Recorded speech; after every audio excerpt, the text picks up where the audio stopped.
Hello friend, आपके अपने YouTube channel Abhay Singh fearless world में स्वागत है। और हम लोगों ने इसके पहले element 1 foundation of health and safety हम लोग जान चुके हैं। और सेकेंड जो एलिमेंट है उसका है नाम the role the responsibility for health and safety.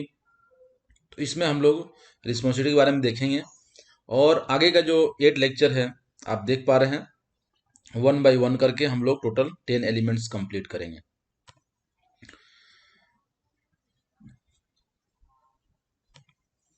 इसमें आउटकम होंगे जो टोटल 4 आउटकम हैं।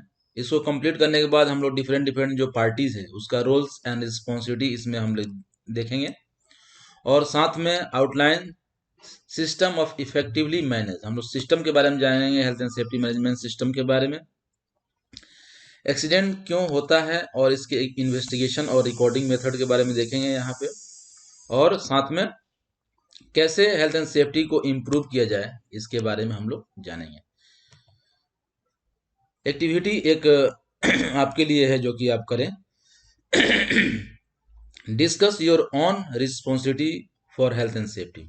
आप अपने रिस्पॉन्सिबिलिटी को डिस्कस करें कि आपकी रिस्पॉन्सिबिलिटी क्या होगी। आप as a engineer, manager, worker, supervisor, जिस जो भी आप काम करते हैं तो आपकी रिस्पॉन्सिबिलिटी क्या होगी, आप क्या देखेंगे साइट पे, ये आपके ऊपर है। Do they just involve you as an individual and are you also responsible for managing workers. तो आइए देखते हैं एक एक करके सारे पार्टीज की। तो roles and responsibility of people within an organisation. तो एक ऑर्गेनाइजेशन के अंदर जो है कितने तरह के लोग होते हैं। जैसे एम्प्लॉयर, एक फर्स्ट एम्प्लॉयर होता है यानी कंपनी का मालिक जो ऑनर है। तो इनकी क्या रिस्पॉन्सिबिलिटी होगी हेल्थ एंड सेफ्टी को लेके। तो आइए देखते हैं। Have a responsibility for health and safety and welfare workers and health and safety of anyone else. ये जो है सबके लिए health and safety and welfare ये सबका देखेंगे, चाहे वो उनके अंदर में काम कर रहा हो वर्कर या जो भी उनके काम से अफेक्टेड हो रहा हो, उनके वर्क से जो अफेक्टेड हो उनकी रिस्पॉन्सिबिलिटी है। जैसे एग्जांपल देख लीजिए, विजिटर्स, एजेंसी वर्कर्स मतलब जो बाहर कॉन्ट्रैक्ट पे लेते हैं, कॉन्ट्रैक्टर्स जो भी कॉन्ट्रैक्टर है उसमें, और साथ में जनरल पब्लिक, आसपास की पब्लिक जो आपके कंपनी से अफेक्टेड हो सकती है। जैसे गैस रिलीज हो गया और आपके आसपास कम्युनिटी में फैलेगा, तो ये सारे लोग जिससे जो जिसको आप अफेक्ट कर रहे हैं, आपका काम अफेक्ट कर रहा है, तो उसकी सारी की रिस्पॉन्सिबिलिटी एम्प्लॉयर, उस कंपनी के मालिक की है कि उनका हेल्थ एंड सेफ्टी का ध्यान रखे। Protection of worker, public and other, यानी कि ये तीनों को प्रोटेक्ट करना है। The health and safety risk versus money, time और effort needed to control the risk, यानी कि ये मनी टाइम खर्च करके रिस्क को कम करना है। और सेकेंड जो है specific health and safety responsibility, sorry, director, director की क्या रिस्पॉन्सिबिलिटी होगी।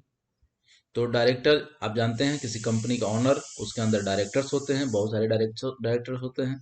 तो इनकी क्या रिस्पॉन्सिबिलिटी होगी। तो इनकी रिस्पॉन्सिबिलिटी ये है कि health and safety should be seen as important part of the business activity. Directors के द्वारा जो है ये दिखना चाहिए कि हाँ, हेल्थ एंड सेफ्टी उनके लिए इम्पोर्टेंट है, बिजनेस का पार्ट है।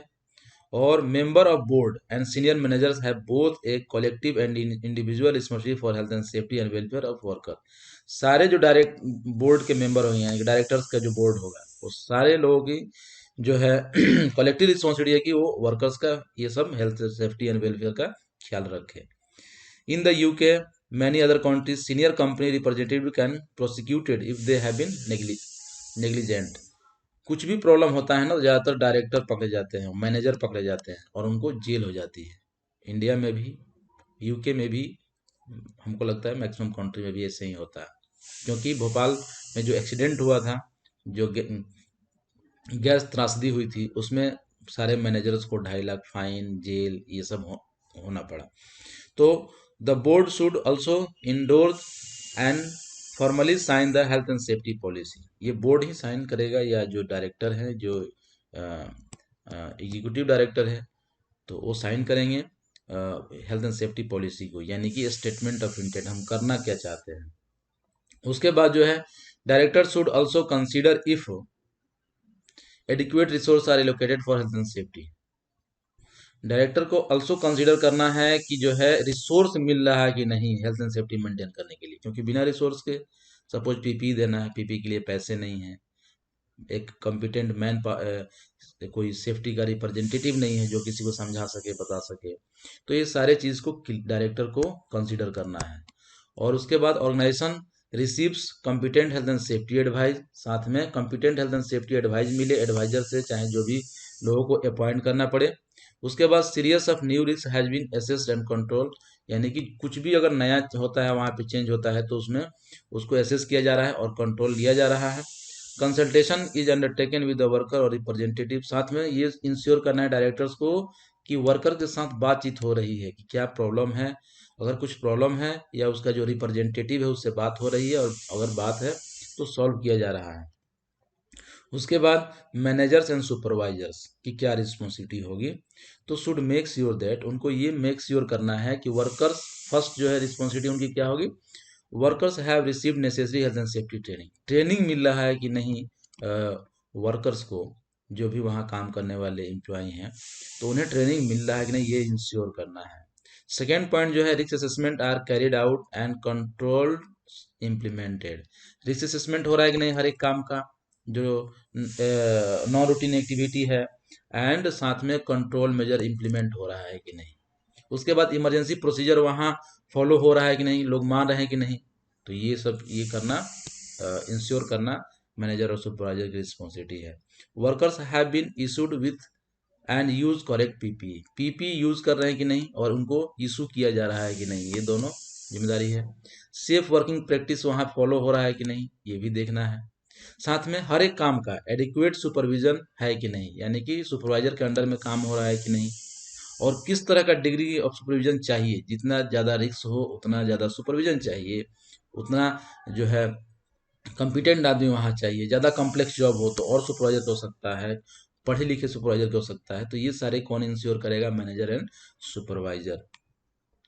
वर्कर्स जो है, वर्कर की क्या रिस्पॉन्सिबिलिटी है, तो वर्कर जो है एक have a responsibility to look their on safety, वो अपना सेफ्टी खुद देखना है, उसकी रिस्पॉन्सिबिलिटी है कि अपना सेफ्टी वो खुद देखे, और साथ में उसके कामों से अगर कोई प्रभावित होता है, यानी कि person who might be affected by what they do, उसके कामों से कोई इफेक्ट होता है तो उसकी भी जिम्मेदारी है कि उस आदमी का भी ख्याल रखें, यानी कि अपनी जिम्मेदारी अपनी सेफ्टी और साथ में उसके काम से प्रभावित होने वाले व्यक्ति की सेफ्टी, दोनों की सेफ्टी वर्कर्स की रिस्पॉन्सिबिलिटी है।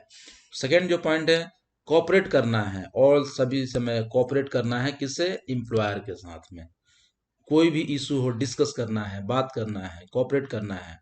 तो थर्ड जो रिस्पॉन्सिबिलिटी है वो है should use tool and other equipment correctly, जो भी आपको टूल इक्विपमेंट दिया जाए जैसा बताया जाए वैसा आपको प्रयोग करना है, उसका मिस यूज नहीं करना है। उसके बाद नॉट इंटरफेयर विथ और miss use equipment provided for health and safety, interfere नहीं करना है और मिसयूज नहीं करना है, मैंने जो बताया। हैव मैं हैव अदर स्पेसिफिक रिस्पॉन्सिबिलिटी, अगर कुछ आपको अदर कुछ रिस्पॉन्सिबिलिटी दिया जा रहा है, carrying out health and safety checks, तो ये सब आपको करना है। जैसे मान लीजिए काम करने से पहले आपको चेक लिस्ट भरना है, चेक करना है हर एक चीज़ को, तब काम करना है। तो ये सारी भी अगर कुछ रिस्पॉन्सिबिलिटी दी जाती है तो वर्कर्स की रिस्पॉन्सिबिलिटी है कि ये सारी चीज़ों को माने और जैसा एम्प्लॉय के साथ कोऑपरेट करें, और पीपी जैसे दिया जा रहा है वैसे करेक्टली यूज़ करें सारा चीज़। तो आइए एक एक्टिविटी आपके लिए है कि now come back to your own responsibility for health and safety and think about the point you discussed earlier, have the section clarified them you. आप सोचिए कि आपकी क्या रिस्पॉन्सिबिलिटी होगी, आप किस पोस्ट पे काम करते हैं। जैसे ये लेक्चर बहुत सारे इंजीनियर देखते होंगे, मैनेजर देखते होंगे, या सुपरवाइजर देखते होंगे, या वर्कर देखते होंगे, या जो सेफ्टी ऑफिसर बनना चाहता है वो देखता होगा। तो आप सोचिए इन सब रिस्पॉन्सिबिलिटी को देखिए आपकी क्या रिस्पॉन्सिबिलिटी होगी, और आप उसको नोट करिए जिससे आपका और नॉलेज बढ़ेगा। अब सेकेंड जो इसका पॉइंट है वो है कंसल्टेशन। कंसल्टेशन क्या होता है, जैसा कि हम जानते हैं कंसल्टेशन मतलब ये एक टू वे कम्युनिकेशन है, यानी कि दो लोगों के बीच में बातें होती हैं इनफॉर्मल तरीके से, यानी कि ऐसा कुछ नहीं है आप बोलते हैं, हम बोल रहे हैं, एक दूसरे से बातें हो रही, एक दूसरे की बातों को समझ रहे हैं, इसी को बोलते हैं कंसल्टेशन। यानी कि इसका कोई रिकॉर्ड नहीं मेंटेन होता है, बस हम एक दूसरे की बातों को समझते हैं। तो एक a constructive two-way dialogue between workers and management, allowing workers to raise concern, offer opinion and influence decision। जो कंसल्टेशन होता है उसमें वर्कर और मैनेजमेंट के बीच में बातें होती हैं, जिसमें वो वर्कर अपना कोई कंसर्न है तो उसको रेज कर सकता है, और साथ में ओपिनियन अपना दे सकता है, और जो डिसीजन लिया जा रहा है हेल्थ एंड सेफ्टी को लेके उसको इन्फ्लुएंस कर सकता है, प्रभावित कर सकता है। तो ये होता है कंसल्टेशन। सेकंड जो पॉइंट है, a large organisation worker can be consulted through the health and safety representative. जहां मान लेते हैं कि 500 वर्कर हैं, 1000 वर्कर्स हैं, तो हर एक वर्कर से बात नहीं किया जा सकता। वहां पे उनके रिप्रेजेंटेटिव होते हैं, जिसको हम बोलते हैं रिप्रेजेंटेटिव को ट्रेड यूनियन भी बोलते हैं, ट्रेड यूनियन के लीडर होते हैं, तो उनके थ्रू जो है बातें होती हैं। और कैन बी इनफॉर्मल और formal, possibly through health and safety committee. और इसके द्वारा भी बात हो सकता है, जैसे फॉर्मल या इनफॉर्मल, जो हेल्थ एंड सेफ्टी कमिटी है उसके द्वारा भी बातें होती हैं। सेफ्टी कमिटी भी सेम वही है, कंसल्टेशन है। उसके बाद आइए जानते हैं कि हेल्थ एंड सेफ्टी कमिटी इसकी क्या ये क्या है और क्या कर सकता है। तो हेल्थ एंड सेफ्टी कमेटी जैसे बताया गया कि बहुत सारे अलग अलग ग्रुप ऑफ वर्कर्स में से लेके एम्प्लॉयर से लेके डायरेक्टर मैनेजर सारे उसके मेंबर होते हैं, और ये बनने के बाद वो उसमें जो भी है डिस्कस करके डिसीजन लिया जाता है। तो एक कमेटी में examine statics of accident record, ये चेक करता है इल हेल्थ, किस तरह का इल हेल्थ यहाँ पे हो रहा है। Review accident investigation, accident investigation को रिव्यू करता है। साथ में डिस्कस इंस्पेक्शन, जो भी इंस्पेक्शन है उसको डिस्कस करता है कि क्या सही है क्या गलत है। Review risk assessment, risk assessment सही हो रहा है कि नहीं और सही कंट्रोल में लिया जा रहा है कि नहीं ये है। आइडेंटिफाइड ट्रेनिंग नीड्स, कुछ वर्कर्स को क्या ट्रेनिंग नीड्स है, सपोज किसी चीज़ में ज़्यादा एक्सीडेंट हो रहा है, उनको नॉलेज नहीं है, तो उनकी क्या ट्रेनिंग नीड्स है, हम उसके बारे में यहाँ पे सेफ्टी कमेटी डिस्कस करती है। और consider changes in the work place, और अगर किसी वर्क प्लेस में कोई चेंजेज चाहिए तो उसे कर सकता है कमेटी बैठ के बात करके। कमेटी आप समझ लीजिए ग्रुप ऑफ पर्सन है, जिसमें कि अलग अलग जो है ग्रुप से लोगों को लिया जाता है और ग्रुप बना के इसमें डिस्कस किया जाता है। बेनिफिट ऑफ कंसल्टिंग वर्कर्स, अगर हम वर्कर से बात करते हैं, कंसल्ट करते हैं, उसके कंसर्न को समझते हैं, तो क्या फायदा होता है। तो आइए देखते हैं इसमें। तो easier to identify risk and formulate joint solution to problems, यानी कि रिस्क को आइडेंटिफाई करना इजी हो जाता है, साथ में जब सब मिल के बात करेंगे तो एक जॉइंट सॉल्यूशन मिल जाता है, जो कि प्रॉब्लम सॉल्व हो जाता है। तो ये है, क्योंकि जो काम करता है उसको ज़्यादा पता है कि क्या प्रॉब्लम है वहाँ पे। जब आप उससे बात करेंगे तो सारे प्रॉब्लम इजीली सॉल्व हो जाते हैं। सेकेंड जो पॉइंट है कि shows worker that the organisation takes their health and safety and well being seriously and may improve morale, यानी कि आप जो है ये इससे बात करेंगे तो मालूम चलेगा कि वर्कर्स जो है अपने हेल्थ एंड सेफ्टी का ख्याल रखता है कि नहीं, और सीरियसली, और इससे क्या होगा उसका मोरल इम्प्रूव होगा। यानी कि जब हम बात करेंगे उसे लगेगा कि हाँ हमसे कोई पूछ रहा है, जिससे कि उसका मोरल और बढ़ेगा और हेल्थ एंड सेफ्टी को फील करेगा और सीरियसली लेगा उसको। उसके बाद जो है थर्ड जो पॉइंट है वो है आपका should lead to greater awareness of health and safety among the workers and better control of workplace risk, यानी कि इससे क्या होगा कि should lead to greater awareness, उसमें वर्कर में अवेयरनेस आएगा। जब कोई बार बार पूछेगा, उससे कंसल्ट करेगा कि क्या प्रॉब्लम है, तुम्हें क्या दिक्कतें हो रही हैं, तो उसमें अवेयरनेस आएगा। और साथ में better control of workplace risk, जो रिस्क है उस पर बेटर कंट्रोल मिलेगा।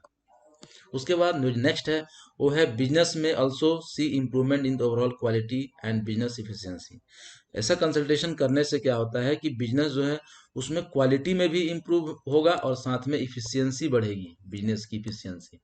तो कंसल्टेशन बहुत जरूरी है, आपने देखा। तो आइए नेक्स्ट है वो है health and safety management system. Health and safety management system क्या होता है? जैसे जानते हैं कि कहीं भी कोई भी मैनेजमेंट है वहाँ पे तो एक सिस्टम के थ्रू काम होता है। जैसे कि आजकल पीडीसी साइकिल पे बहुत सारे बने हुए हैं जिसमें आपको प्लान डू चेक इट करना है। तो आइए जानते हैं कि health and safety management system के बारे में। ये क्या है, एक फ्रेमवर्क देता है, यानी कि हमको कैसे मैनेज करना है सिस्टमेटिक वे तरीके से। An organisation health and safety performance and compliance, तो ये परफॉर्मेंस एंड कंप्लायंस को साथ में कॉम्प्लेक्स और सिंपल, ये कॉम्प्लेक्स भी हो सकता है, otherwise it may be simple. जो थर्ड पॉइंट है वो है help to minimise the risk of injury and illness, यानी कि ये दोनों को मिनिमाइज करता है। एक मैनेजमेंट सिस्टम होने से कि रिस्क ऑफ इंजुरी मैनेज हो जाता है, मिनिमम हो जाता है, और साथ में इलनेस भी मिनिमम होता है। And reflective of organisational risk profile, ये रिस्क प्रोफाइल को रिफ्लेक्ट करता है कि किस तरह का रिस्क है। कैन बी इनफॉर्मल और formal system certified by third party, दो तरह के हो सकते हैं, या तो एक इनफॉर्मल जैसा हमने बना दिया और डॉक्यूमेंटेशन मेंटेन कर रहे हैं, और फॉर्मल हो सकता है जो कि आपको जैसे कि आज ISO 45001 जो है को आप इम्प्लीमेंट कर सकते हैं। वो एक मैनेजमेंट सिस्टम है जिस जिस जो कि एक थर्ड पार्टी द्वारा सर्टिफाइड होएगा कि हाँ आप जो है जो मैनेजमेंट सिस्टम अप्लाई किए हैं वो पूरी तरह से अच्छा सा रन कर रहा है, सब कुछ प्रॉपर हो रहा है, यानी कि थर्ड पार्टी उसको सर्टिफाई कर देगा। उसके बाद आइए जानते हैं health and safety policy. Health and safety policy होता क्या है? The policy set out the health and safety set क्या करता है, आइए देखते हैं। तो हेल्थ एंड सेफ्टी तीन चीज़ों को सेट करता है, 3 पॉइंट्स इसमें सेट होता है। फर्स्ट वन इज जो हेल्थ एंड सेफ्टी विजन, हम क्या चाहते हैं हेल्थ एंड सेफ्टी में, क्या इंप्रूव करना चाहते हैं, कहाँ तक करना चाहते हैं, यानी कि स्टेटमेंट ऑफ इंटेंट होता है, हमारी इरादा क्या है उसको हम लिखते हैं वहाँ पे कि हमें हेल्थ एंड सेफ्टी को जीरो एक्सीडेंट की ओर बढ़ाना है। तो इस तरह का उसमें इरादा झलकना चाहिए। तो फर्स्ट ये हो गया। और उसके बाद ऑर्गेनाइजेशन रिस्पॉन्सिबिलिटी, किसकी क्या रोल्स एंड रिस्पॉन्सिबिलिटी होगी। जैसे एक इंजीनियर की क्या रिस्पॉन्सिबिलिटी होगी, मैनेजर की, जैसे मैंने आपको पहले बताया, आप चाहें तो उससे भी ले सकते हैं पॉइंट, या कंपनी अपने अनुसार चेंज भी कर सकती है। उसके बाद arrangement for managing health and safety, किस तरह से हेल्थ एंड सेफ्टी को मैनेज करेंगे, क्या अरेंजमेंट होगा। जैसे कि हम ट्रेनिंग कराएंगे, वर्कर आने के पहले इंडक्शन कराएंगे, मेडिकल करवाएंगे, PPE देंगे, ये सारे अरेंजमेंट जो है ना, यानी कैसे उसको करेंगे, रिस्क असेसमेंट करेंगे, JSA बनाएंगे, परमिट लगाएंगे, ये सारे चीज जो है अरेंजमेंट सेक्शन के अंदर आता है। उसके बाद जो है UK law require this to be written if your employ more than 5 people, 5 people से ज्यादा अगर किसी ऑर्गेनाइजेशन में लोग काम करते हैं तो आपको पॉलिसी बनाना है। ये कंपनी टू कंपनी वेरी कर सकता है, sorry country to country vary कर सकता है, बट इन यूके, क्योंकि ये कोर्स यूके बेस्ड है तो वहाँ पे ऐसा रूल है। तो ऐसा ये बाउंडिंग नहीं है कि आप माने उसको, ये आप जिस कंट्री में काम करते हैं वहाँ के अनुसार आप देख सकते हैं।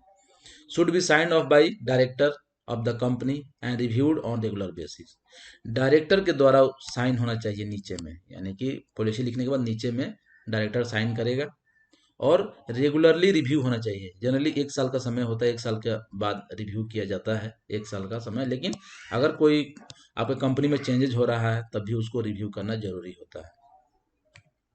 Health and safety policy content, इसमें क्या क्या होता है पॉलिसी में, तो आइए देखते हैं। मैंने बताया कि उसके 3 ही पार्ट होते हैं, स्टेटमेंट ऑफ इंटेंट, उसके बाद रिस्पॉन्सिबिलिटी, और उसके बाद अरेंजमेंट, ये 3 सेक्शन होते हैं उसमें। तो आइए देखते हैं उसमें कंटेंट क्या क्या रहेंगे। तो an overall statement publicly declaring the director commitment to health and safety, ये क्या होता है कि एक स्टेटमेंट पब्लिकली डिक्लेयरिंग, यानी ये पब्लिक के बीच में जाता है, सब लोग इसको देखते हैं कि डायरेक्टर क्या कमिटमेंट कर रहा है हेल्थ एंड सेफ्टी को लेके, क्या चाहता है। उसके बाद जो है उसमें ये रहेगा, सेकेंड पॉइंट रहेगा how company will prevent accident, कैसे कंपनी एक्सीडेंट को प्रिवेंट करेगी, क्या अरेंजमेंट लगाएगी वहां पर। Work related ill health and provide adequate control of risk, कैसे करेगी, ये पूरा उसमें रहेगा। उसके बाद a commitment to providing adequate training, उसमें कमिटमेंट ये भी रहेगा कि सारे वर्करों को एडिक्वेट ट्रेनिंग देना है। Arrangement for engaging and consulting with workers on day to day health and safety condition and providing advice and supervision on occupational health and safety. ये भी रहेगा कि साथ में arrangement engaging and consulting workers with workers day to day health and safety condition. तो उसके बाद जो नेक्स्ट पॉइंट है वो है इम्प्लीमेंटेशन ऑफ इमरजेंसी प्रोसीजर। उसमें ये भी रहेगा कि इमरजेंसी प्रोसीजर को इम्प्लीमेंट करना है। Maintaining safe and healthy working condition, health and condition को प्रॉपरली मेंटेन करना है। उसके बाद how health and safety information will be communicated to staff. जो हेल्थ एंड सेफ्टी इनको इन्फॉर्मेशन होगा वो कैसे कम्युनिकेट करेंगे, ट्रेनिंग के द्वारा कैसे, जो भी है उसमें मेंशन है। साथ में first aid arrangement and how accident are reported and investigated. First aid arrangement जो है कहाँ कैसे होगा, और एक्सीडेंट होने के बाद किसको रिपोर्ट करना है और कैसे इन्वेस्टिगेट करना है, ये कंटेंट है हेल्थ एंड सेफ्टी पॉलिसी के।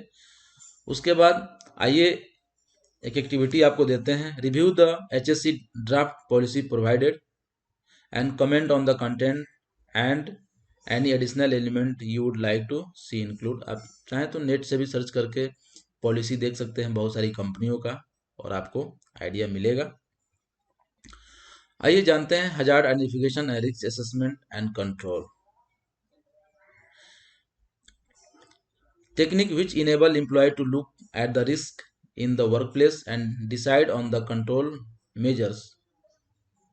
तो इसी को बोलते हैं hazard identification and risk assessment and control. Discussed in more, next element में हम लोग इसको अच्छे से डिस्कस करेंगे, लेकिन ये जो टेक्निक है ये आपको ये पता करता है कि आप जो भी काम कर रहे हैं उसमें रिस्क को कैसे पता करें, उसमें हजार्ड्स को कैसे पता करें, और कंट्रोल मेजर सुटेबल आप ले पाएँ, डिसाइड कर पाएँ। कम्युनिकेशन क्या होता है, इसके पहले हम लोगों ने जाना कंसल्टेशन के बारे में। कम्युनिकेशन होता क्या है, the objective should be present A clear and easily understandable message. यानी कि द ऑब्जेक्टिव इसका होता है कि ये प्रेजेंट करे एक clear and easily understandable message. ये कम्युनिकेशन होता है जिसमें हम लोगों को बताते हैं। Common method include notice board. ये वन वे कम्युनिकेशन है जिसमें हम केवल बताते हैं, किसी का फीडबैक नहीं लेते हैं। जैसे हमने बोर्ड पे नोटिस दे दिया, यानी कि ये कम्युनिकेशन है। ईमेल कर दिया, ये कम्युनिकेशन है। इंटरनेट पे कुछ हेल्थ एंड सेफ्टी के बारे में मैनुअल वगैरह है, लोग एक्सेस कर रहे हैं वहाँ पे। पोस्टर लगा दिया, कुछ लीफलेट बांट दिया, न्यूज़ लेटर हमने छपवा के सबको बांट दिया। ये सारा क्या है, कम्युनिकेशन है, हम कम्युनिकेट कर रहे हैं। बट ये टू वे नहीं है, one way communication. This should be backed up with more active method such as tool box talk. तो कम्युनिकेशन को और जो है इस तरह से this should be back up, इस तरह बैकअप किया जाता है। मोर इफेक्टिव मेथड, जो कि ज़्यादा इफेक्टिव मेथड है communication.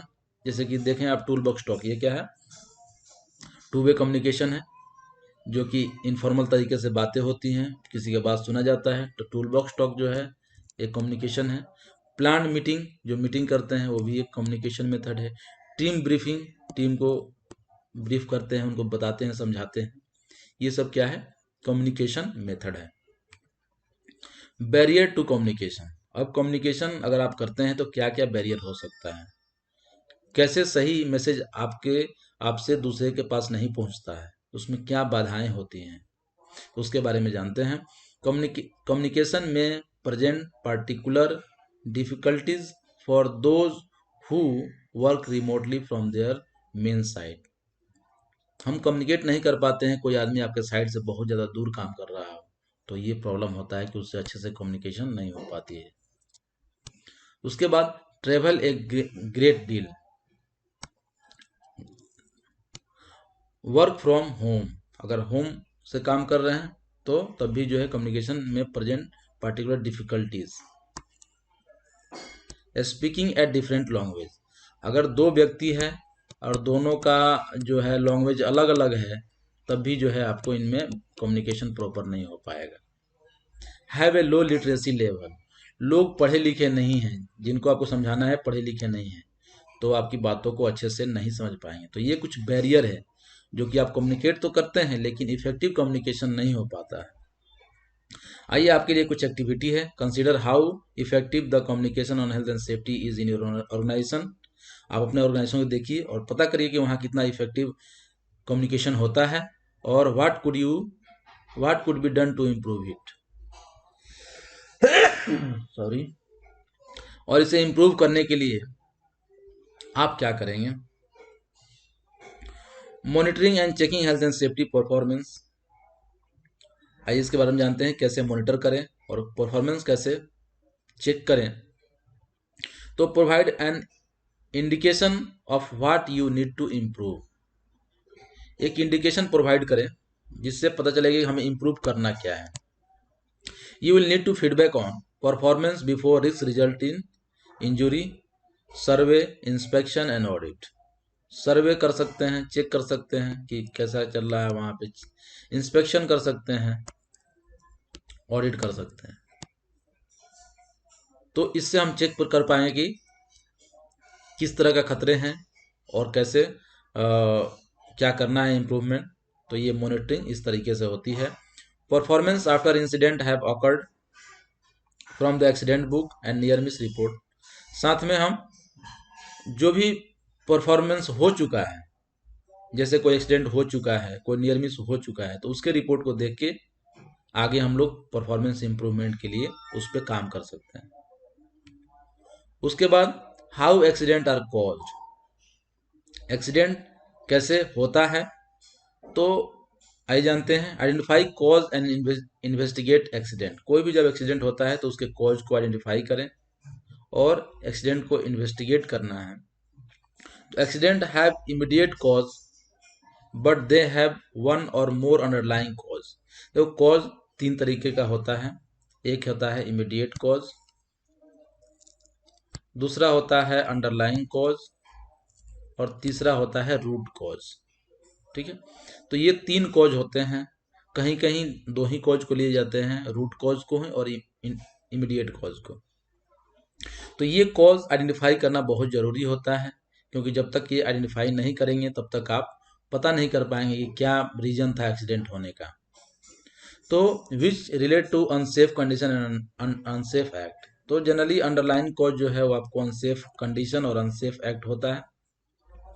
Root cause of accident is often, ये तीसरा जो मैंने बताया रूट कॉज ये है, of the accident is often the management failure. Management का फेलियर ही रूट कॉज जनरली होता है कि उसको इंस्पेक्ट नहीं कर रहा है, चेक नहीं कर पा रहा है। From which all other failure fails stem. Third जो है, the purpose of accident investigation is to discover the immediate underlying and root cause. ये इन्वेस्टिगेशन का मतलब ही होता है कि तीनों कॉज को आइडेंटिफाई करना, इमीडिएट, अंडरलाइन और रूट को, in order to take action to prevent reoccurrence. ताकि फिर से ये फ्यूचर में ना हो, रीअकरेंस को रोकने के लिए ये तीनों कॉज को आइडेंटिफाई करते हैं। उसके बाद आइए देखते हैं root cause analysis flow chart. तो आप जैसा कि देख पा रहे हैं कि सबसे ऊपर है worker fractures a wrist after tripping over electric cable. एक वर्कर जो है वो एक इलेक्ट्रिक केबल है उसके ऊपर उसका ट्रिप हो जाता है, पैर फंसने से गिर जाता है और उसका रिस्ट जो है वो फ्रैक्चर हो जाता है। ये एक एक्सीडेंट हो चुका है। अब इसको हमको इन्वेस्टिगेट करना है। तो सबसे पहले कि ये क्यों हुआ, ये एक्सीडेंट क्यों हुआ। तो क्यों हुआ, वाई, यहाँ पे वाई हमने लगाया, क्यों हुआ। तो इसका क्यों होने का ये देखते हैं रीजन। तो इसके तीन रीजन थे क्यों का। फर्स्ट जो है, cable trailed across the floor. Cable जो है फ्लोर पे पड़ा हुआ था, इसके चलते एक्सीडेंट हुआ ये। ही ट्रिप्ड ओवर केबल, वो केबल के ऊपर गिर गया, इसके चलते एक्सीडेंट हुआ। He did not see the cable, वो केबल को नहीं देख पाया, इसके चलते गिरा। अब इसमें भी क्यों लगाते हैं, वाई एनालिसिस करते हैं। तो वाई, अब ये जो केबल क्यों पड़ा था फ्लोर पे, तो केबल इसलिए पड़ा था, it was left there by a contractor, एक कॉन्ट्रैक्टर ने छोड़ दिया था वहां केबल को। एक एक करके देखते हैं सबको। उसके बाद ये क्यों हुआ, क्योंकि no control of contractor system in place. Control पे कॉन्ट्रैक्टर को कैसे कंट्रोल करना है वो सिस्टम नहीं है। Lack of site supervision, site supervision नहीं है, इसके चलते वो कॉन्ट्रैक्टर छोड़ा था। उसके बाद जो है द कंट्रोल ऑफ कॉन्ट्रैक्टर क्यों नहीं है, क्योंकि management did not know they need of policy for this. Management जो है इसके बारे में कोई पॉलिसी नहीं बनाया है, उसकी जानकारी नहीं है। उसके बाद लैक ऑफ सुपरविजन क्यों हुआ, supervisor did not know he was responsible for checking this, क्योंकि सुपरवाइजर को पता ही नहीं है कि उनको रिस्पॉन्सिबिलिटी है कि हमको चेक करना है केबल कहीं पड़ा ना हो, लैक ऑफ सुपरविजन। तो ये आपने देखा, हमने पूरे रूट कॉज को यहाँ निकाल लिया हमने। उसके बाद जो नेक्स्ट है उसका देखते हैं रूट कॉज, कि he was tripped of the cable, cable के ऊपर गिर गया, इसका क्या रीजन था, इट ले अक्रॉस द पाथ, वो सड़क पे पड़ा हुआ था। क्यों सड़क पे पड़ा हुआ था, क्योंकि it was in route to where the he was going, वो रूट में था इसलिए, तो रूट चेंज कर सकते हैं। आइए देखते हैं अब सेकंड का वाई वाई एनालिसिस करते हैं, कि he did not see the cable, cable उसने क्यों नहीं देखा, अगर देखता तो नहीं गिरता। तो it was dark where he walked, जहां वो टहला था वहां डार्क था, इल्यूमिनेशन नहीं था, प्रॉपर लाइटिंग नहीं था। तो क्यों नहीं था, क्योंकि 2 out of this light were not working, light जो है न काम नहीं कर रहा था, उसमें से वहां का 2 लाइट काम नहीं कर रहा था। क्यों काम नहीं कर रहा था, तो आइए इसको देखते हैं। ये यहीं पे कंप्लीट हो गया। तो one asked for bulb to be replaced, ये एक को पूछा गया बल्ब को रिप्लेस करने के लिए। No system exist for routinely checking the light, कोई वहां पे सिस्टम नहीं था जिससे कि रूटीनली चेक किया जाए लाइट को। तो देखा आपने ये सब रूट कॉज निकला, कि एक तो वहां पे चेक करने का कोई सिस्टम नहीं था तो चेक कराना, ये हमारा रूट कॉज हमने पहुंचा। साथ में ये चीज आपने सारे रूट कॉज हमने, तो यह है सबसे पहले ये सब जो कॉज है वो है इमीडिएट कॉज, और ये सब जो कॉज है ये है रूट कॉज, और ये बीच वाले जो है अंडरलाइन कॉज। आइए देखते हैं डोमिनो इफेक्ट क्या होता है। जैसा आप जानते हैं कि अगर एक ब्रिक यहाँ पे रखा है, दूसरा ब्रिक रखा है, तीसरा ब्रिक रखा है और चौथा ब्रिक रखा है, इस तरह का जैसा ये ब्रिक रखा है, अगर ये ब्रिक इसके ऊपर गिरता है तो इसको गिराएगा, फिर इसको गिराएगा, फिर इसको गिराएगा, यानी कि एक अगर ब्रिक गिरता है तो सारे ब्रिक गिर जाते हैं। तो जब लॉस कब तक नहीं होगा, जब तक कि इमीडिएट कॉज नहीं होगा, अंडरलाइन कॉज नहीं होगा और रूट कॉज नहीं होगा। यानी कि अगर लॉस होगा तो उसमें ये सारे कॉज आएंगे, यानी कि ये जो है एक साथ ही पूरा का पूरा सीक्वेंस होगा। यानी कि जब कोई रूट कॉज होगा तब जाके ये लॉस होगा।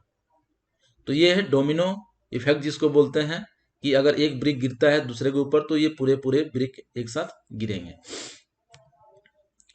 उसके बाद जो है ये आपके लिए एक्टिविटी है, consider an accident at work that you have been involve in or have witnessed, और what you think were the immediate underline root cause. आप पता करिए, कोई एक्सीडेंट अपने साइड का लीजिए और उसको ये तीनों चीज पता करिए। अगर आप पता करेंगे तो आपको ज़्यादा नॉलेज होगा।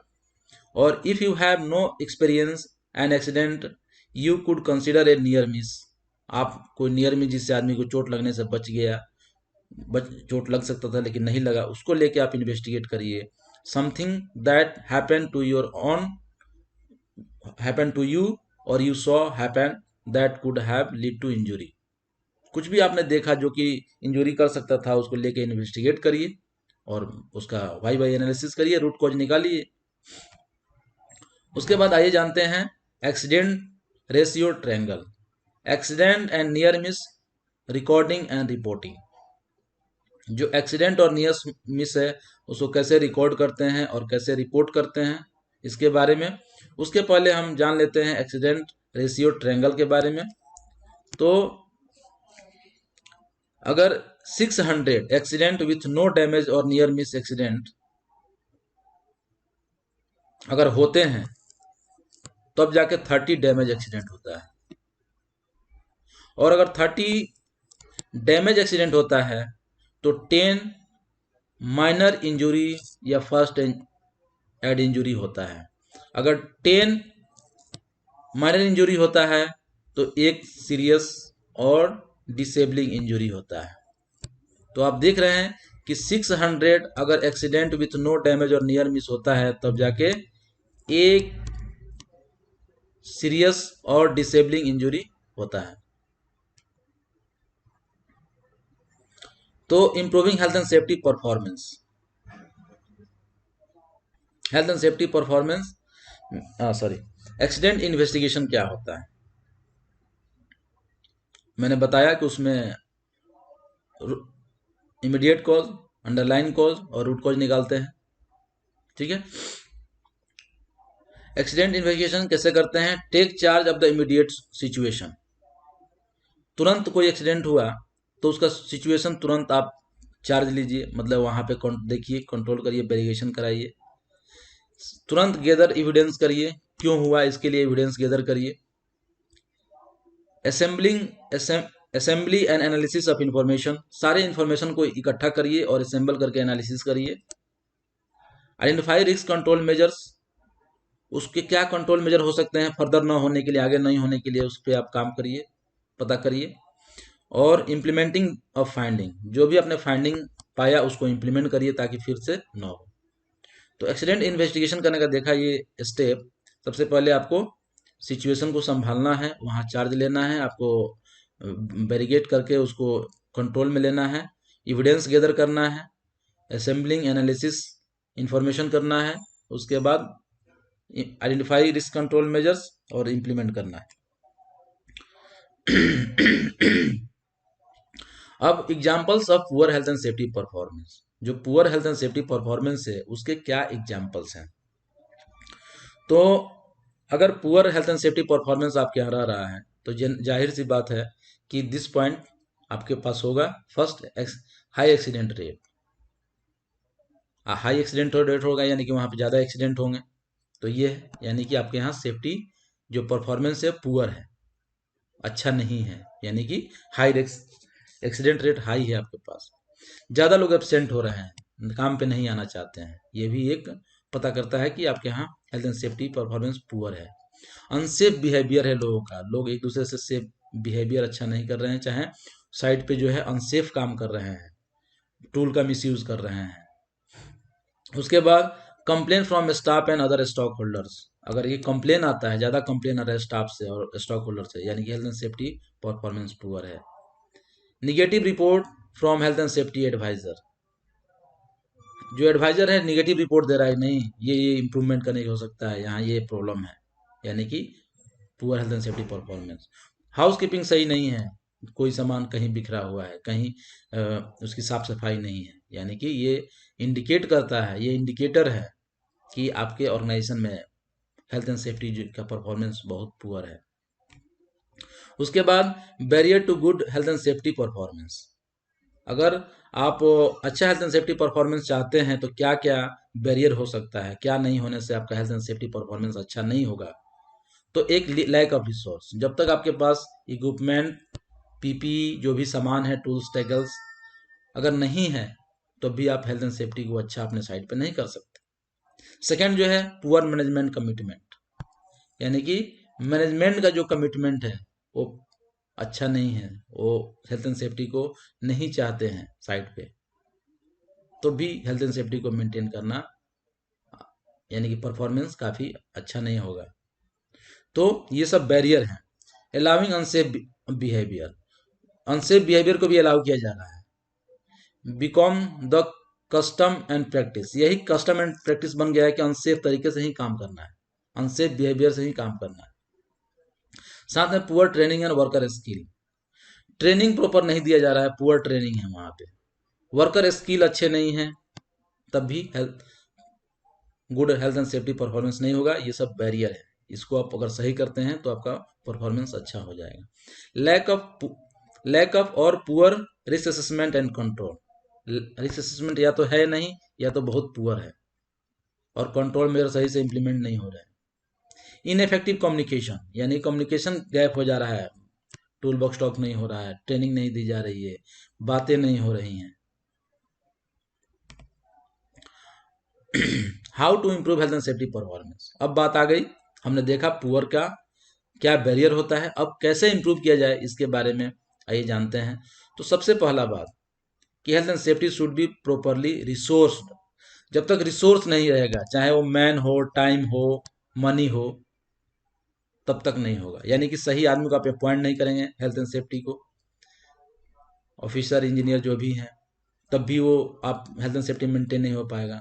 फिर अगर मैन पावर समय नहीं देते हैं, वर्कर समय नहीं देता, मैनेजमेंट समय नहीं देता, तब भी नहीं हो सकता। उसके बाद जो है पैसे नहीं मिल रहे हैं, कुछ सामान खरीदना है, कुछ पीपी खरीदने हैं, नहीं मिल रहा है, तब भी नहीं हो पाएगा। तो रिसोर्स बहुत जरूरी है। Management commitment, leadership by example. Management committed होना चाहिए और लीडरशिप बाय एग्जाम्पल, यानी कि केवल कहने से सेफ्टी नहीं, आपको आपके हर एक काम में सेफ्टी झलकना चाहिए, आपको हर एक बात में होना चाहिए। आप साइड पे जा रहे हैं तो कमिटेड हैं पूरी तरह से, आप भी सेफ्टी में जा रहे हैं, हर एक डिसीजन ले रहे हैं उसमें सेफ्टी को कंसिडर कर रहे हैं।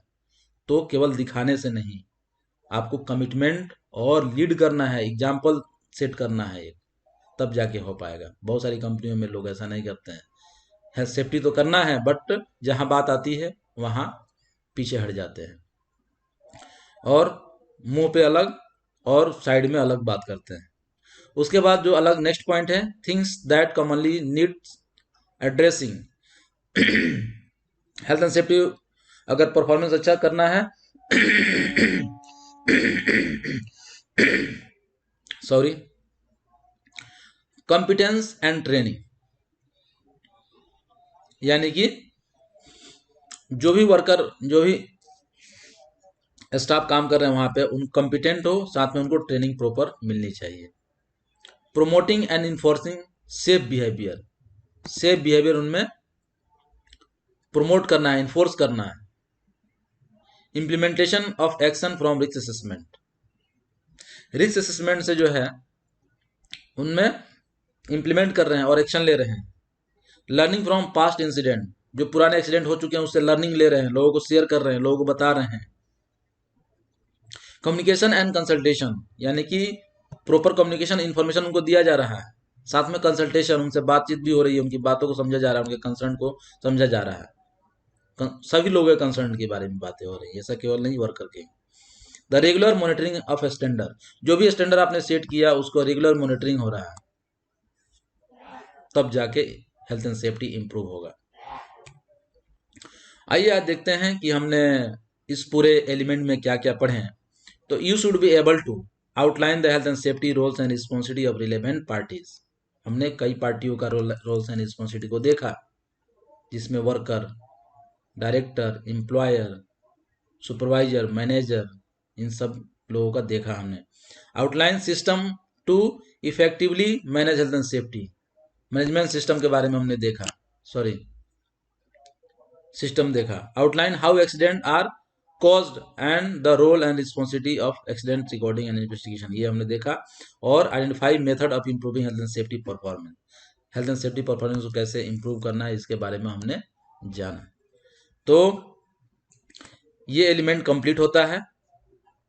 टोटल हमने 2 एलिमेंट अभी तक कंप्लीट कर चुके हैं और नेक्स्ट है एलिमेंट थर्ड, जो कि अगले लेक्चर में हम लोग देखेंगे। Thanks for watching.